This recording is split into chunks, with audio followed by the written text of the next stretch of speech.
Parshas Beshalach. We're going to talk about the splitting of the sea, the Reed Sea. So let's go to the right page, if you would like to follow. 366 and 367, right. Parshas Beshalach.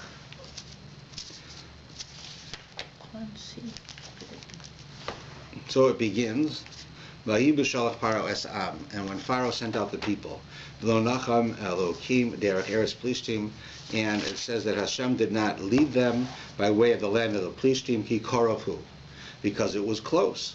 Ki Amar Elokim Pen Yinachim Am Berosam Melchama V'Shu Mitzrayim. Why would he not take them that way? It's a close way. Right? But it says he didn't take them that way because it was close. It sounds like it means that because it was close is bad.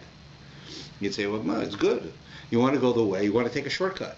So why didn't he take him that way? He said, no, because if I take him that way and something bad happens, the Jewish people will say, listen, what are we doing out here in the middle of the desert running away? Let's go back to Egypt already. It's better there. Now, of course, that's silly. We would think they were slaves. But nevertheless, Hashem says that could happen. So if you take a look at some of the commentaries have a very interesting approach to this. What's called the Balei Tosfos. These are Rashi's grandchildren, some of them, but they were that era. And they had a school called the School of the Tosfos. And they comment on this, and they say that we're not reading this statement correctly. When it says, when Pharaoh sent out the people, Hashem didn't lead them by way of the Plishtim. And then it says, why didn't he do it? So we think it means because it's, because it's so close, the Jewish people are going to want to go back to Egypt if something bad happens. He says that's not how it's read. It says it should be read that they went by way of the land they did not go by way of the Plishtim, which was the best way to go. Why is it? Ki korov hu, because Hashem is a korov, because God, meaning God, who led them, is this referring to the name of God in the same sentence, right? Grammatically it makes sense. He is a korov. A korov means a relative. Like if you have a brother, a sister, a cousin, they're called kruvim, relatives, close people. They're close to you, right? Korov means close. So it means relatives. So what does that tell us? So they explain this is based on a medrash, that it means that that Hashem is like a relative. That is to say that in many cases, right, things happen to us, and we say, like, why does this terrible thing happen? Whatever it was, I'm having trouble at work, having trouble at home, I don't have enough money to pay my bills, somebody is sick. Everybody has troubles. Everyone has some troubles. Every person, every family, everyone has troubles. And we always ask the same question. Why is this happening to me? What could I have done wrong that makes Hashem do this to me? What is the message Hashem saying? Some of these questions are appropriate, some not as appropriate, but everybody asks these questions. Why should I have this? And we don't understand the answer. We don't know why. But the answer is Ki Korafu, because Hashem is like our family. What does it mean he's like our family? Sometimes a father has to do things to a child, or even a mother to a child, that child doesn't like. Right? The child, you take a child to go to get a vaccination, right? And the vaccination stops the child from getting sick. Like here you have the flu vaccination, and they're talking in the newspapers how people didn't get the vaccination because it wasn't such a big deal, they thought. It's not such a terrible flu, so they're not going to get the vaccination. Right? So they caught the flu. And now the hospitals have people with the flu, and people have died from the flu. All kinds of things happen because they didn't get the shot. So you imagine now you're going to take your kid. You take a child, you take him to the clinic, you take him to your doctor, wherever you go, and they get a shot. The kid doesn't want the shot. It hurts. It hurts. There's no question that the amount of pain and hardship for the child themselves is worse to get the flu than to get the shot. But right now I'm not getting the flu. Right now I'm getting the shot and I don't want it. That's how they see it. But nevertheless, we push them. We trick them. We make them look the other way. We bribe them. We do all kinds of things to get the kid to take the shot, the injection. Why? Because we know it's good for them. We know better they should have this injection and feel a little bit of pain for a short while than they should get the sickness. The flu shot's simple. How about, polio vaccinations and things like this, which are more serious. So, of course, even the flu. So why is it that we do this to the child, even though it's not as nice? A stranger who sees a child crying is not going to force them to get an injection, because the stranger doesn't really care. So he doesn't want to make the kid cry because it bothers him. So the difference is he's Karafu. The child is my relative. I'm responsible. I'm a relation. So Hashem is our relation. So sometimes Hashem does things that don't seem right. It seems difficult and hard, and we're having such a bad time. Nevertheless, the answer is Kikarovu. I was speaking with one of my rabbis from yeshiva, and every once in a while he'll tell me a story. I'll tell him a story. He told me a story that fits this example. He said that back on September 11th, right, when we had this, the horrible things that happened at the World Trade Towers. So September, 2 days before, right, just the end of the week before, a number of guys got what they call their pink slips. And that means that they got fired. They went to get their paycheck, and in their paycheck was their paycheck and another paper, and the paper says, thank you, but we don't need you. Now, of course, they probably had a conversation or something else, they knew. But so here you have these guys working in Wall Street, right? And they lost their jobs, and they didn't know what they're going to do. I mean, it's not like a guy who works on Wall Street can't go to a mechanic and become a mechanic. You work on Wall Street, you work on Wall Street. If there's no jobs on Wall Street, you got to retrain yourself. You can't just do something. So it's not so simple. You have a young guy with a family, with kids and whatever, loses his job. It's a big deal. And a whole bunch of them lost their jobs, right? And they were told, you lost their job, come back on Monday. And on Monday, you pick up all your stuff, right? So they come in and, they have security guards that meet them at the door like they're criminals. And they take them to take their stuff. This is what happens, right? It's and they walk them out. And the next day, they look up, the building where they were was one of the buildings that got hit by a plane. And everybody who worked there, were injured, and certainly some were killed, some might not have been killed. But these fellows, now I'm not giving you their names, but the rabbi I spoke to actually knew the rabbi of these people. And they were complaining and crying, we don't have a job, we don't know what we're going to do.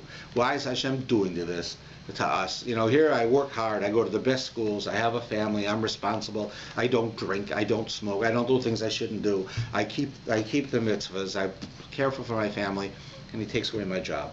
And now, I don't know what I'm going to do. And then a few days later, it turns out that what we thought was the worst possible thing turns out to be the best thing.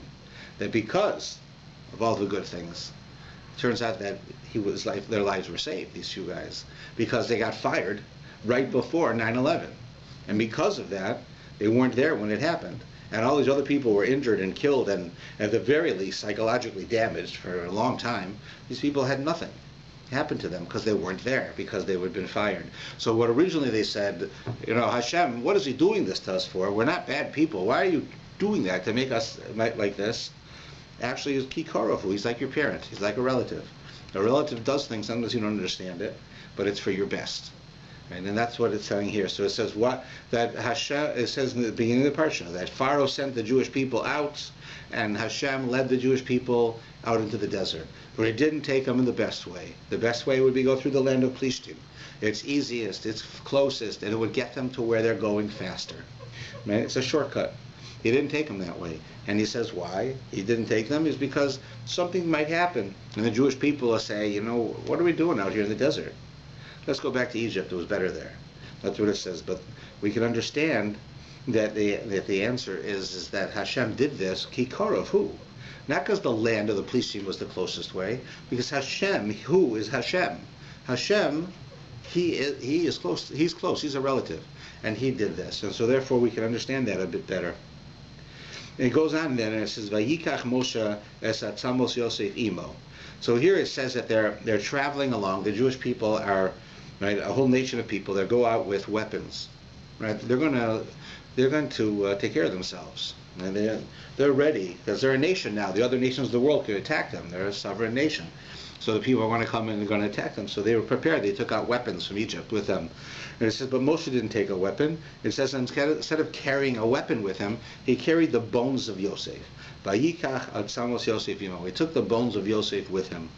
Now, there are many people who comment on this, because there are many midrashim.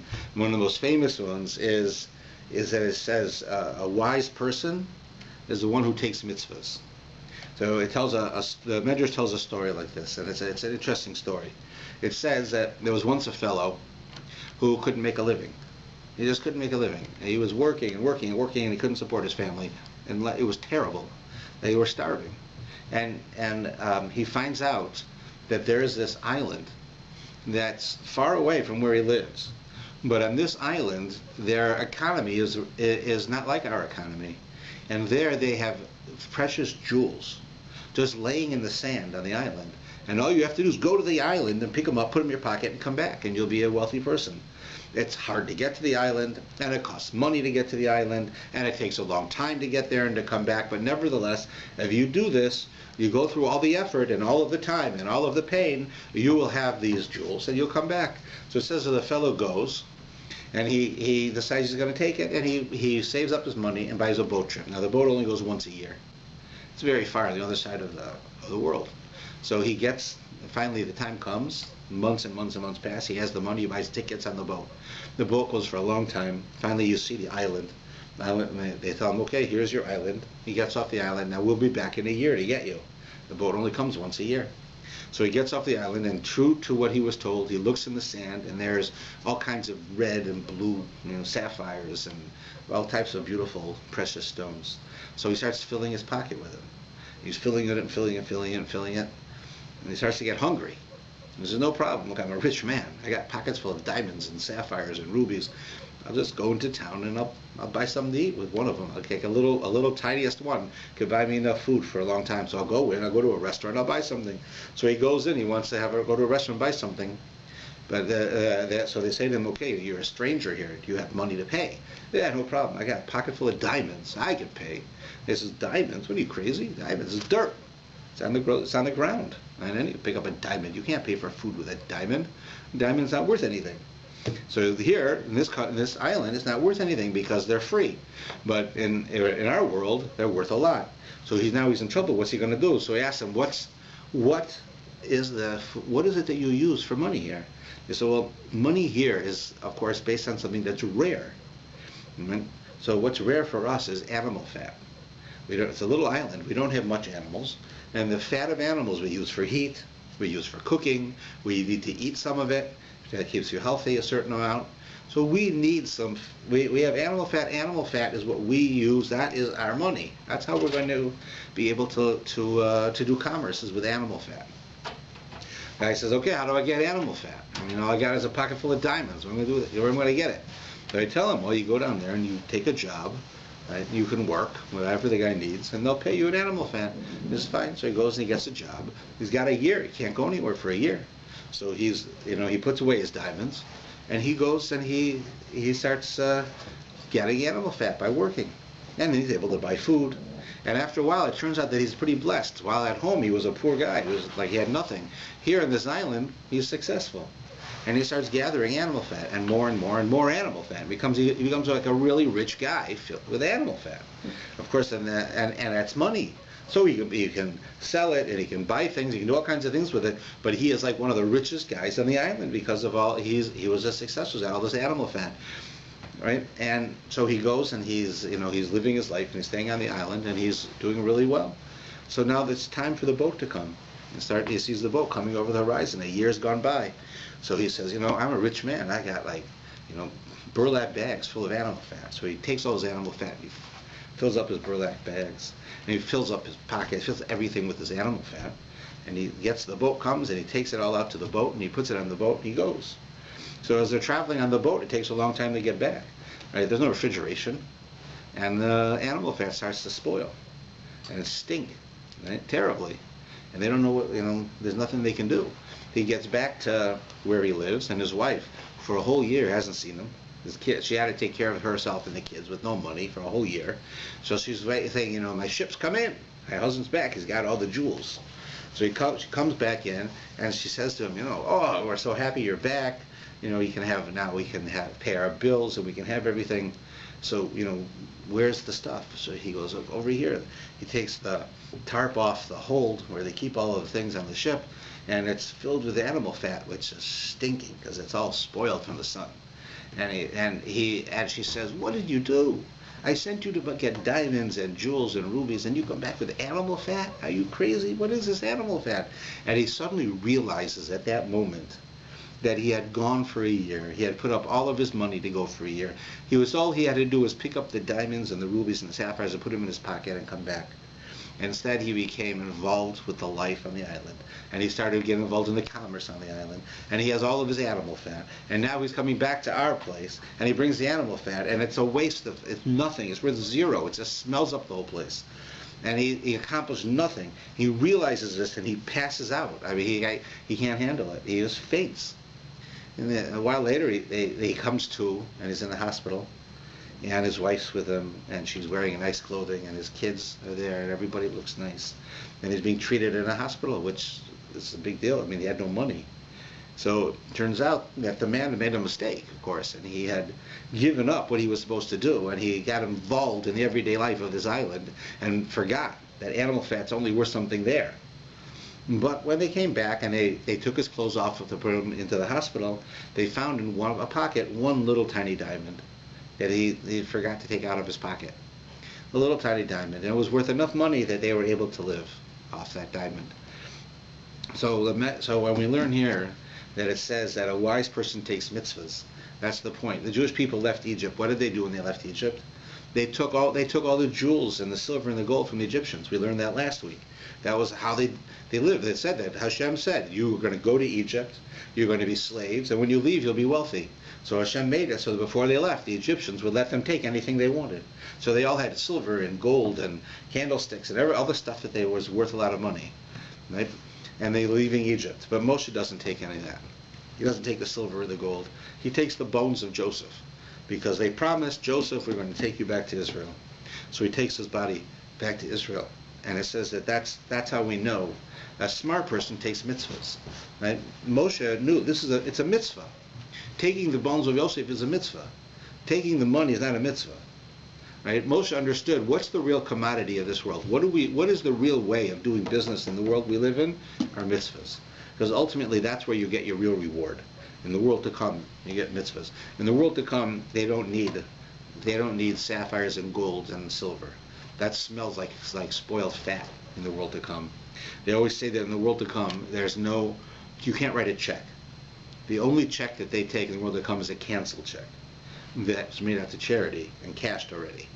That's the idea that it's only the mitzvahs. So that's what it says here. Why did the Torah tell us that Moshe took the bones of Yosef while everybody else took all this gold and silver? Because Moshe understood the real commodity of the world that we live in as Jews comes from the world to come. That's mitzvahs, when we do what we're supposed to do. Right? Gold and silver, is nothing wrong with it, but that's not what we're supposed to do. That's like the guy who gathered fat. So that's an explanation of that. Later, interestingly enough, there's a famous medrash that says that it says that the sea split. Right? We learn in this parsha you have the splitting of the Red Sea, and it splits. Right? It goes against nature. It's not supposed to. Water's not supposed to split. Water's supposed to go to the lowest point and just sit there. In this case, the water split. So it says in the Psalms, King David writes, "V'ra hayam v'yanos," and the sea saw something, and it ran. It means that the sea saw something, the reed sea saw something, and it split. Right? It split. So the Gemara asks, and the Midrash asks, what did it see? What did it see? And it says the sea saw it, it split. So we think it's sort of a metaphor, right? It doesn't really mean it saw. The sea doesn't have eyes. What does the sea? It saw the Jewish people were coming. The hand of God was pushing it, so it split. But the commentaries answer that there also has to be a simple meaning. Simple meaning is the sea saw. What did it see? It says it saw the bones of Yosef. It saw Moshe standing in the front, holding the casket with the bones of Yosef. And when the reed sea saw the bones of Yosef, it said, "Oh, okay, now we're ready. Now I'll split." So everybody asks, why? What was so significant about the bones of Yosef? So you can say what I just said. It was a mitzvah, and he was doing the will of God, so the sea should do the will of God also. But there's something specific about the bones of Yosef. So it says, specifically it saw the bones of Yosef. And the point is like this. What was Yosef that raised him to be who he was? It was the fact that he was able to discipline himself. He was able to do the right thing. Here's Yosef. He's a refugee. He's living in a country. Nobody knows him. Nobody knows, no one from his family knows where he is. So he's totally on his own. He's responsible to nobody. He has no one that he has to take care of. He has nothing he has to do. He's his own man. And here he comes. He's living in his beautiful home. He's a servant in a home. And the woman of the house throws herself at him. And she wants to have a relationship with him. And he doesn't want it. It's not right. He's a Hebrew, a Jewish person. You don't have a relationship with somebody else's wife. He's not going to do that. And she keeps pushing and pushing and pushing him. I know, she's beautiful, and she's wealthy, and she's available, and I'm here in the house, and there's no, right, I'm always in the house. It's not like I have to sneak around. And she wants to do it. And on top of it, she threatens me that if I don't do it, she's going to say I tried to attack her. So, like, every reason in the world for him to do it. Nobody knows him. He doesn't have to go, his parents aren't going to get embarrassed if he gets in trouble. He doesn't have to worry about anything. He has no wife, he has no children, he has nothing. So they have a good time. But he doesn't. He holds himself back. He goes against his nature. His nature, first the nature of man is to do something like that, and the nature of Yosef was. Yosef himself was very proud about how he looked. He was very handsome, and he liked that the women looked at him. So he was enticed by that, and nevertheless he disciplined himself. He says, I won't do this. I'm not going to do it. So he went against his nature. And so the Medrash says that when the sea saw his bones and saw, here you have a human being who has every reason to do what his nature tells him, which is to have a good time with her, and he doesn't because it's not the right thing. It goes against his nature, so I'll go against my nature. The sea, what's the nature of the sea? To go downhill and to sit there. That's what it does. Water goes downhill. Water does not split. Water does not go uphill. Water goes downhill. It just goes. And then when it gets to the bottom, it just sits there.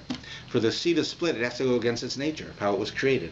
So in a metaphorical manner, the sea is saying, if Yosef can go against himself and he can change, I can also do it. Right? That's the idea. Of course, it's a metaphor. The sea has no eyes. The sea has no consciousness. It's to teach us a lesson. It's to teach us how important it is that a person needs to be able to try to discipline themselves when they're tempted. Right? We all have things that tempt us. If it's money, if it's intimacies, things that they cause us to be tempted to do things that aren't right. And sometimes it's like the perfect storm. Right? Nobody will catch you. No one will ever know. No one can figure it out. Nobody else will get in trouble. So why not do it? So the answer why not do it is that it's the wrong thing to do. You do the right thing because that's what you're supposed to do, not because you'll get caught. Yosef shows us that. And because of it, it says the sea split. But it's telling us that the Jewish people were saved because of that type of activity, of what Yosef did. That's one of the ideas of what it's telling us. Another important thing from right here in the beginning is, when we get to the next page, so here we see that the Jewish people get to the sea. And you imagine they're standing at the edge of the sea. It's a sea. I mean, not like a lake. It's a sea. You probably can't see the other side, right? And they're standing there, and there's one side is the sea, the other side is the desert. And they look off, they hear a noise, it says. The noise is that the entire Egyptian army, with all of their chariots, is coming after them. The entire army. So it's so loud, the horses are so loud, that they can hear them coming before they see them, which is rare. Usually you see something before you hear it. But it's so loud so that it makes them look up, and they look and they say, here comes the Egyptians. Now we're in trouble. We got the water in front of us, right? And the Egyptians are coming. So we have what are we going to do? Either we got to fight the Egyptians or we got to drown. We have no choice. So it says the Jewish people get all agitated and upset. What are we going to do? They're going to kill us. Why did God take us out here? We should have died in Egypt. Why is he? There are not enough graves in Egypt. He has to kill us in the desert. We can't die in Egypt. So they're all agitated and upset, and they're all regretting what happened. They don't know what to do now. Here comes the Egyptians. So Moshe sees what's happening, and he tells Hashem, you have to do something. He prays to God. And God says, what are you praying? Stop praying. Why are you praying to me? Go. In other words, go into the ocean. Go do something. Don't worry. I told you I'm going to take you out of Egypt. I'm going to bring you to Israel. Don't doubt me. Go ahead. Just walk into the water. Right? That's how everybody understands it. But one of the commentaries I read has a very interesting approach to this. He says that it's true, the Jewish people were in that situation, and they were standing there, and there was nothing. They were despairing. They had total desperation. They didn't know what to do. They're going to die right here. They're either going to jump into the water and drown, right, or they're going to get killed by the Egyptians. But there's no in between. There's no other choice. Moshe, who knows that God's going to save them, prays to God, all right, God, let's go. Like, what are we waiting for? Let's do it. They're coming. The people are going crazy. I'm not going to be able to control them. Let's do it. So he says, why are you praying to me? So we understand that means don't pray, act. That's what most people think. But this commentary said that's not what it's saying. It's saying, Moshe, why are you praying to me? You, I know, believe in me. I know you have trust in me. What about them? The Jewish people should be praying to me. The Jewish people should be doing something. They should have faith in me. They should go. Why are you the one doing this? He was making a point to Moshe. The Jewish people need to understand. I took them out of Egypt. I did all the plagues. I've done everything I said I'd do. So here we are outside of Egypt for a short while. The Egyptians are coming. You think they're going to be able to kill you? I'm in charge. I took you out. I did all the plagues. I killed their firstborn. And now because they're coming, you're afraid that I'm going to just walk away and let you die here? Why would you think such a thing? So it bothers them. So he says, what are you praying to me for? You always have been loyal to me. They should be praying. Tell them to go into the water. So the point was, he says, tell the people to go into the water. Show me that you trust me. If you show me you trust me, I'll make the water split. I'll do it. All I want to know is that you believe that I'm here for you. If you do that, then I'll make it happen. So the Jewish people eventually go into the water, right, knowing that God will split it. And it says that as soon as the leader of the Jewish people, that was Nachshon ben Aminadab, was the first one in, when he went in and the water went over his nose, which means there's no turning back, right? Over your mouth, all right, it's tough, but you can breathe through your nose. As soon as the water goes over your nose, if you don't get out of there, you're going to die. And as soon as that happened to him, God said, okay, now I know you believe in me. And boom, the water split. Because that was the point. Why are you crying to me? Right? They should be crying to me, not you. You I know already. So that's one of the things that it tells us here. So we have the whole splitting of the sea, and we talk about it on Pesach and all of the different things that are within it. But let's, for the sake of our conversation, we'll just touch on it a minute, but pretty much let's skip the splitting of the sea. There's lots of things, but we talk about it regularly. But we'll talk a little bit about the song. On 374 and 375, in the last line, it talks about a thing called a shira. This week's parsha is referred to colloquially as a nickname as Shabbos Shira. This Shabbos is the Shabbos of the song that the Jewish people sang as they went through. Because you can imagine, the Jewish people are crossing through, their lives are saved. You see the Egyptians being killed. That's finished, right? We don't have to worry about them anymore. It's one thing, if you decide you're going to help the government. So you say, okay, I was involved with some criminals.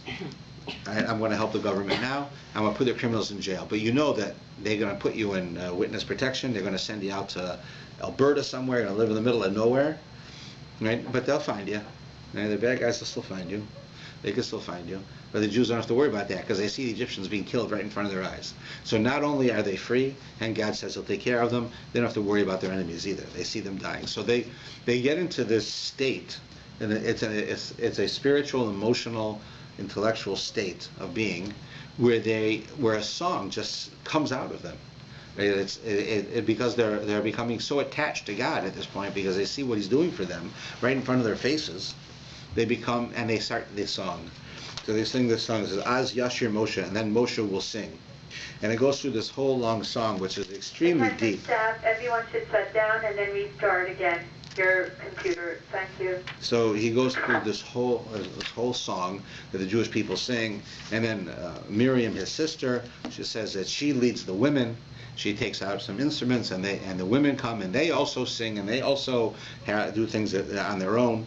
And it talks about how they did it, and it's a very spiritual, extraordinary thing that they were able to accomplish, to be on that level. And that's called the Shira. And then what happens now? They get to the other side. The Egyptians are dead. All of the wealth that they brought with them, they had gold on their chariots, that all comes to the side of the water. And the Jews take that. It's their wealth also. And Moshe still carries the bones of Yosef. Everybody else is becoming very rich, which is fine. God said you'd be rich. And off they go, right? Until we get to page 380 and 381, and suddenly it changes. And it says in the bottom here, Moses caused Israel to journey from the Sea of Reeds, and they went out to the wilderness, and they went for a 3-day period in the wilderness, but they didn't find water. So here the Jewish people are in the desert. They just finished crossing the sea, and now they have nothing to drink. Right? So what happened up until now, the Jewish people know, you know what? When we're in trouble, the Jewish people are in trouble, God will save us. He's there for us. We're not going to die. The Egyptians aren't going to kill us. They're not taking us back. God's there for us. But how about in my everyday life?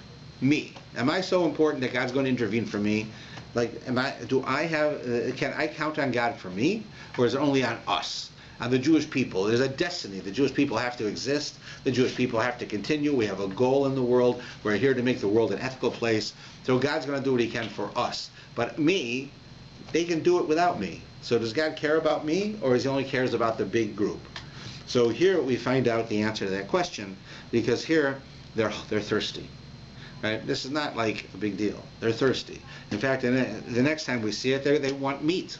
They want to eat meat. You say meat. Like here they are in the desert. They want to eat meat, and they're complaining. And here they have water, and there's no water.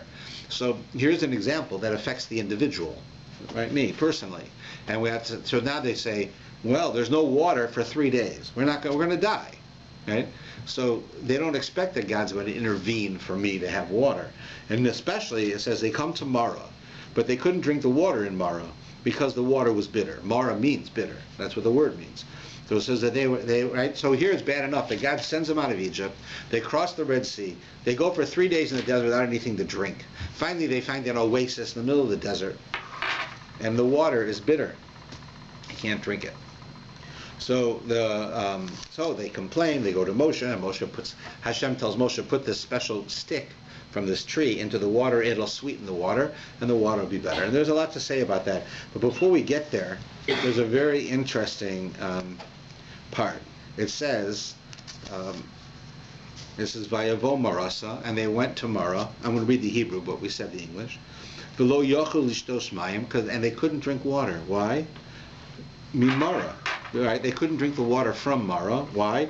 Himarim haim. So we understand Himarim haim means the water. The water. Right? Water. The word water in Hebrew is plural. Mayim is plural.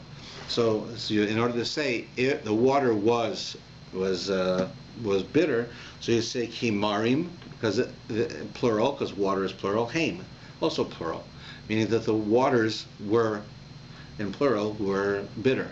But it's a bit of a stretch to say that. I mean, it happens to be grammatically true. But the Kosker Rebbe says that this is odd. It's an odd statement because you're not reading it right again. You can say, yes, the water was bitter. And certainly the simple meaning of the story is they go 3 days without water. Finally, God blesses us. Oh, thank God. He gave us some water. We go to have the water. We can't drink it. It's so bitter, you can't drink it. So we're going to die anyways. It's worse, right? Before it was just God is going to kill us in the desert through thirst. Now He wants to show us. Gives us water we can't drink. Is even worse. It's like when people get stuck on the ocean, right? There's water everywhere, but you can't drink it because as soon as you drink the water in the ocean, you get more thirsty because of the salt. And you end up killing yourself by drinking the water because it's worse and worse and worse. Same thing here. Here they go 3 days without water. They go to try the water. It's bitter. They can't drink the water. So you got all this water in front of them.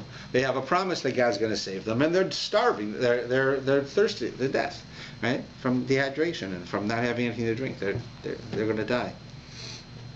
So the Kosker Rebbe says that's not how you read it. And it says, V'lo yochlu shtus mayim b'Marah. They weren't able to drink the water from Marah. Himarim haim, because they were bitter. Not because the water was bitter, the people were bitter. The people were bitter. In other words, there's an interesting medrash that the Kosker Rebbe refers to. Medrash says that when the Jews crossed over the Red Sea, you can imagine it's a pretty amazing feat. They're going through the Red Sea, and the water split. Right? And it says that the water's on the right and on the left, and there's all types of stories that there were trees in the water, they could take fruit, they had all kinds of stories, right? The Medrash tells us. But forget the stories. They're about to die, and God splits the sea. Never before in history, never since in history, you see something like this. He splits the sea, they cross through. As soon as they get to the other side, the Egyptians come after them, God closes the sea and kills them all. Right? There's millions and millions of miracles going on, one after another. Right? Some are subtle, some are obvious, but they're all going on here as they split the Red Sea. The Medrash says the Jewish people were walking through. So Reuven says to Shimon, it says in the Medrash, he says, Shimon, I don't know about you, but my shoes are getting muddy. My shoes are muddy. I'm walking through the water, right? You know, the water was here. So, you know, when you put water on sand, it's going to get muddy. It doesn't dry up so easy. But my shoes are getting muddy. You say, like, what kind of a thing is this? They're about to die, right? They're going to get killed by the Egyptians. God saves them. He does it in a miraculous way.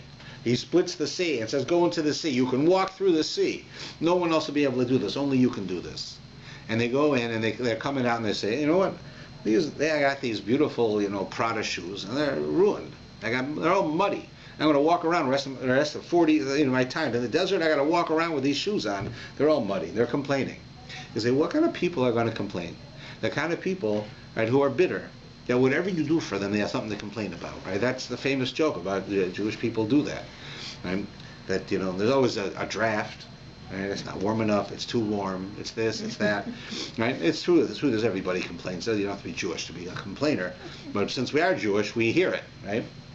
But whatever it is, people like to complain, and they became bitter. They became complainers, no matter what happened. And you will find this time and time again with the mun, when God gives them the bread from heaven to eat, they complain. When they don't have meat, they complain. Right? So here, the Kotzker Rebbe is setting the stage for us. He's telling us, if you're a bitter person, you can't drink the water. If you're a bitter person, you can't appreciate that God split the sea for you. You only see that your shoes are muddy. If you're a bitter person, you can't eat. You have to have meat. Right, until you get sick of meat. That's what it says. So the point is, he says, it's not that the water was bitter. The people were bitter. And because they were bitter, the water was bitter. Therefore, they couldn't drink the water because of who they were. And therefore, we understand the importance of a person not acting in such a way. A person, realizing that things aren't perfect. You have it sometimes like in shul. It hasn't happened for a long time, but it used to happen sometimes. We'd make the bulletin. And, no matter how many people read the bulletin, there's always errors. This guy's giving a class, who's not giving a class. Everybody says starts at 11:30, this guy says 9 o'clock. And it's an error. It's clearly an error. You have to want to make a mistake in order to think that we have 10 classes, 9 of them start at the same time, 1 of them starts 2 hours before we even come. It doesn't make sense. Or all of them start today, 1 of them is yesterday. Why would I make a bulletin to tell you what happened yesterday? There's no purpose. But whatever it is, people find these things and they complain. Right? So, okay, if I make it and I work here, so I should do a good job, that's reasonable. But what happens, I have volunteers to do it. They spend hours of their time making the bulletin, and no matter who does it, there's going to be a mistake. So you have people who go through the bulletin looking for the mistake every year. It's like as if we put it on purpose. And they complain. Well, you should have put it on pink paper. You should have put it on blue paper. Maybe you should have made it a little bigger, a little smaller. You spelled that word wrong. You said this wrong. You left that name out. Everybody finds the error. Those are complainers. Those are bitter people, right? And no matter what you do, you can't make them happy. That's what he's talking about here. Not that there's not a place for constructive criticism. There definitely is. You can't grow without constructive criticism. But when you have people who just complain because they like to, so that's what the Kotzker Rebbe says. Kibarim Haim, they were bitter. Okay. We next have the story of the meat that I just mentioned. Now let's talk about the mun. The mun is an interesting thing. Here the Jewish people are out in the desert, right? And they don't have access to food. We know that their life is miraculous, but they're right. It says that their clothes don't wear out, and nobody gets sick. Everybody is fine. It's a time for their spirit to become mature, so they can become close to God. This idea is the purpose of this whole trip, going to Israel and what they have to go through. But and therefore everything physical is basically taken care of. All right, but here we see they don't have food. How are you going to get food in the desert? It's one thing when you left Egypt. You took flour, you made matzah. You ate the matzah. Okay, it's gone now. What am I going to eat? So you went for water. The water was bitter. Now, but I'm hungry. What am I going to eat?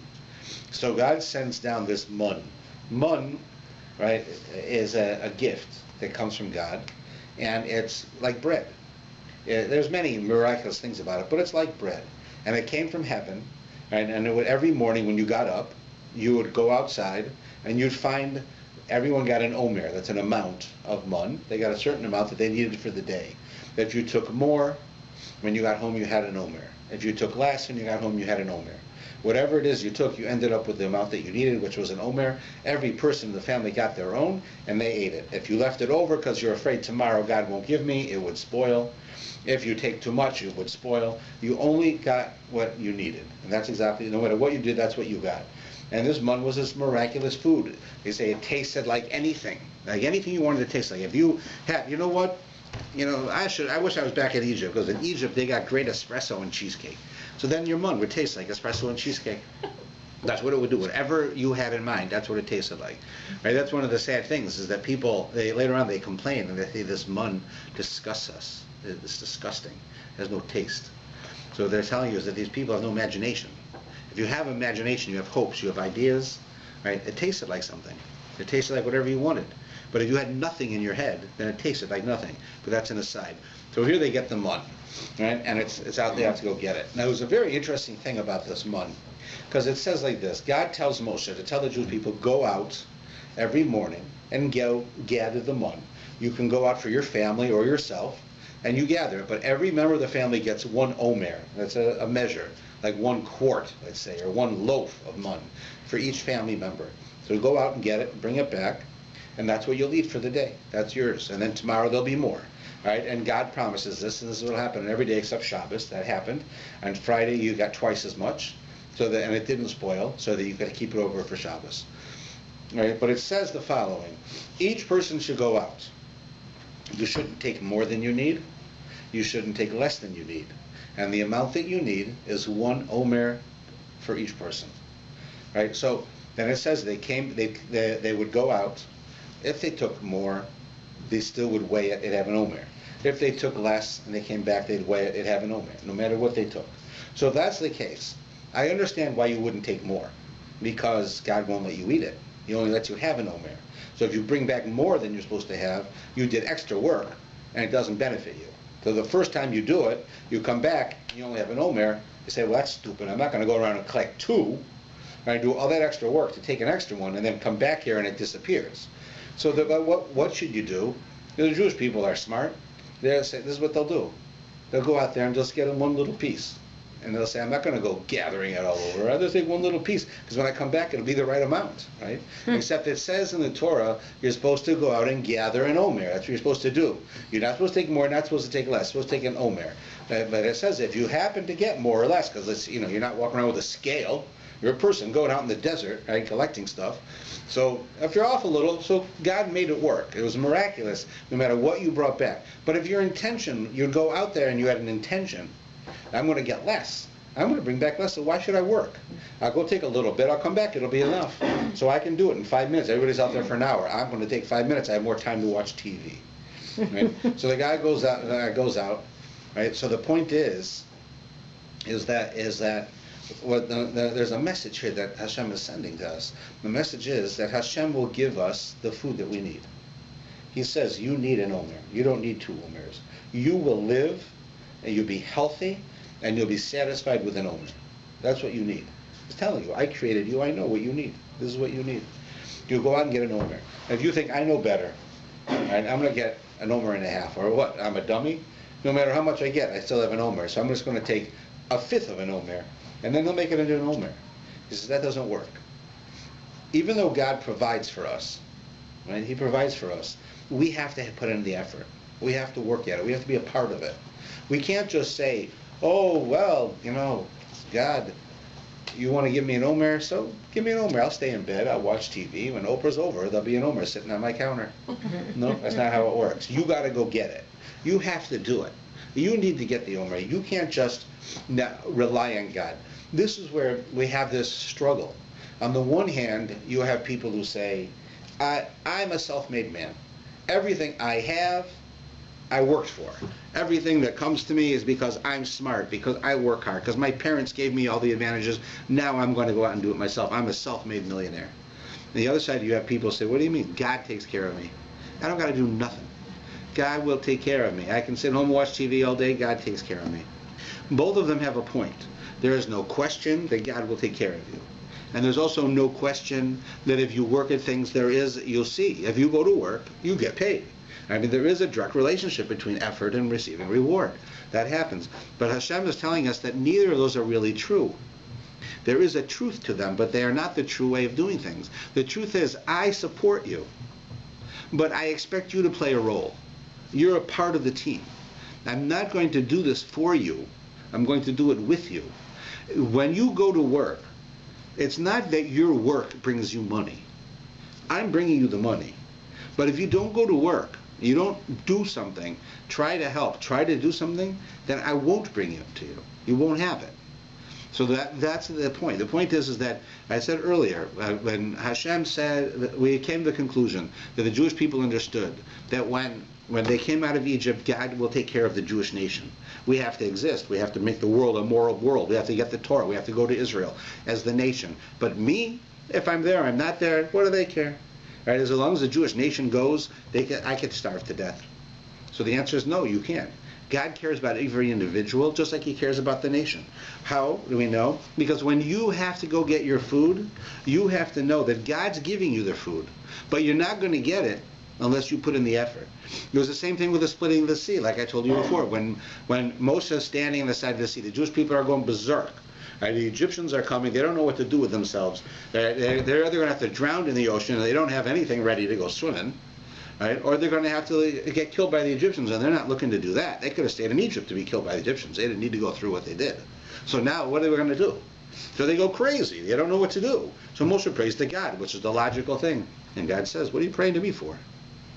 They should pray to me. I know you believe in me. They should pray to me. They need to know that I'm going to save them. If no matter what I do, over and over and over again, I send 10 plagues, I take them out of Egypt, I do all of this stuff, they still don't believe in me? They still don't trust me? They still are screaming like the world runs itself? Right? Moshe, you understand. They need to understand. So God doesn't split the sea until they come to him, until they actually jump in saying, God's going to save us. So that shows that they did it. Because you need to play a role. It's not just handed to you. You're not the one who causes it, but you play a role. You have a part of it.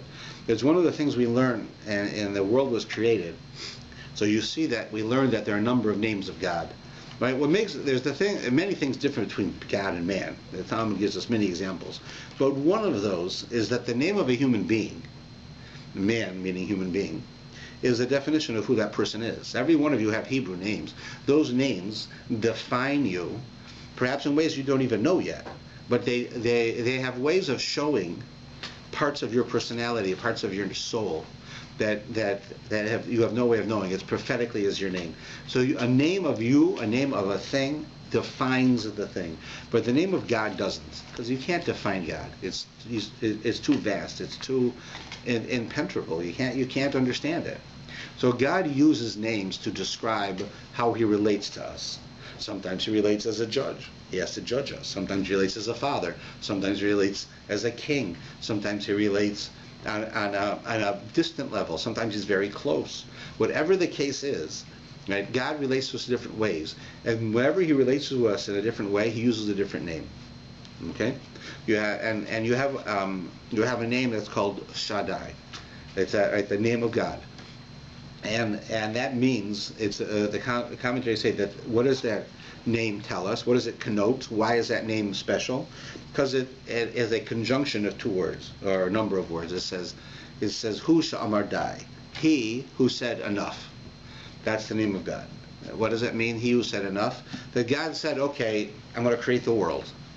Right? I want to make a place for the human beings to live and to do mitzvahs, to learn Torah, to help each other. I'm going to make this world. So he starts the world going. And it says that as the world starts going through this process, that he's creating the world, and it's like a machine, or like dominoes, one after another. He starts it and he makes it go. Right? But he gets to a certain point where he says, stop. I know it's not finished, but stop here. It's 98% done. Stop at this point. I want the human beings to do the last part, the last 2%. I'll do 98%. I'll give them a world. I'll give them all the tools. I'll give them everything. Now it's like, how they say that we have starvation in the world. You have people literally starving to death in the world, right? We also know that we have a whole society that we live in that has an overabundance of food. I mean, how do you know? Because we're all running around trying to lose weight. You don't gain weight by eating less food. You're gaining weight because you're eating more food. That means we have more food available, right? But these people are starving to death. So it's not that God doesn't give us enough food in the world. Is that we have to work out a way to get it to them without the corrupt government stealing it, right? We have to come up with a way to do that, right? Then we are doing the last 2%. So he who said enough, God said, I'm going to make the world, okay, enough. Stop here, 98%, you do the rest, right? That what he's telling us is that in every part of our lives, what we're supposed to be doing is we do that 2%. We do that last little bit. You want to have something to eat in the desert? Right? Go out and get an omer. Go out and get it.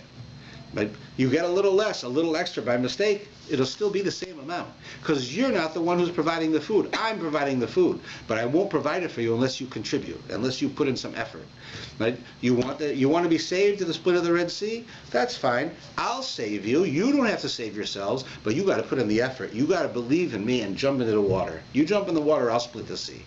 But everything that we have in this story is telling us that on a national level and on a personal level, for each one of us, that Hashem is saying, I'm there for you, but you need to do something too. You can't say, oh God, I'll believe in you, make that my watch go up in the air. You do that and that's fine. Oh God, I care for you and I love you and I'm so close to you. I want you to make, I have a great life. Make it so that I can be rich. Well, unless you work at it, you're not going to have it. It's like they tell a joke, right? But the joke is perfect. That a guy goes and he doesn't have any money and he prays to God that he should win the lottery. So that way, like $50 million. Right? Didn't they have one for $50 million recently? Got $50 million. That's enough. That'll get me through a couple of years. So the guy's poor. He has no money. He has no nothing. He lives in what they call a tar paper shack. Right? No, it's just like dirt floors, and he prays to God every day. God, please let me win the lottery. It's going on, and he never wins the lottery. Right? So finally, it says that he goes to this great rabbi, and he says, "Use your mystic abilities, right? Your Ruach HaKodesh, your Kabbalah. Tell me, why is it that no matter what I do, I'm a good person, God just won't let me win the lottery?" So he thinks about it, and he comes back and he says, "I can tell you why." He says, God says you should buy a ticket. That's the point. You got to do something. You buy the ticket, I'll make you win. You don't buy the ticket, I'm not going to make you win. How are you going to win if you don't buy a ticket? Pick your numbers. If you pick your numbers, I'll make the numbers come up. But if you don't pick them, how are you supposed to win? So that's the point. You've got to do something. You've got to go get the mun. You've got to jump into the water. You have to play a role. But if you play a role, don't think it's all you, but don't think it's not you at all. It is some you. It's your personality, it's your talent, it's your ability that gets it going. I will finish it, don't worry. And that tells us that when we have something to do, the effort that we put in, that's the goal. It's not that I want to be a millionaire, so I'm going to work hard. If you work hard, right, if you work, Hashem will bless you, He'll give you, because you're putting in the effort. You're not accomplishing it all by yourself. It's the effort that He wants from us. That's one of the reasons why in this Parsha it teaches us the mitzvah of Shabbos, keeping Shabbos. Because what happens on Shabbos? It says that God goes, He creates the entire world. And now He says to you, whatever you do, it's done. Sunset on Friday night comes, whatever you've done, it's finished. You said, but what do you mean it's finished? You told me I got to change the world. I got to save people. I got to help them. I don't want people killed and hurt and disease. You told me, how can I stop? I haven't accomplished it. Stop. God says stop. You've accomplished it. Your goal is not to finish the job. Your job is to put in the effort. I'm telling you now, stop. And that's what Shabbos is. It's teaching us the same message. We are contributing to the success. We are not totally responsible for the success. We don't cause ourselves to have everything. God is the one who causes us. However, we have to play a role. It's not going to just happen. We can't sit up on a mountain and contemplate the universe or our navel, either one, and think that the world will change. We have to put in the effort. But we also can't think that if I put in the effort, I'll do it. God has to help us. Right? And so that's what over and over and over is being told to the Jewish people in this parsha.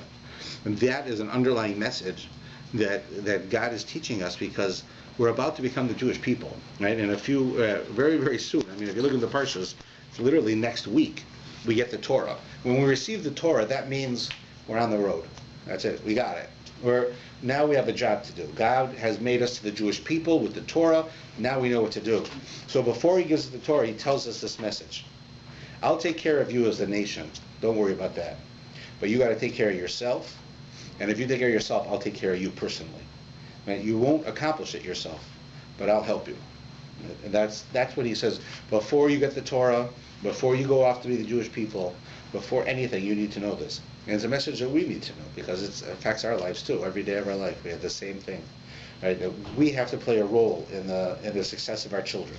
We have to play a role in the success of our marriage. But in the end, it's not totally up to us. Right? It isn't. We play the role. We participate. We help. But the end result is God's hand.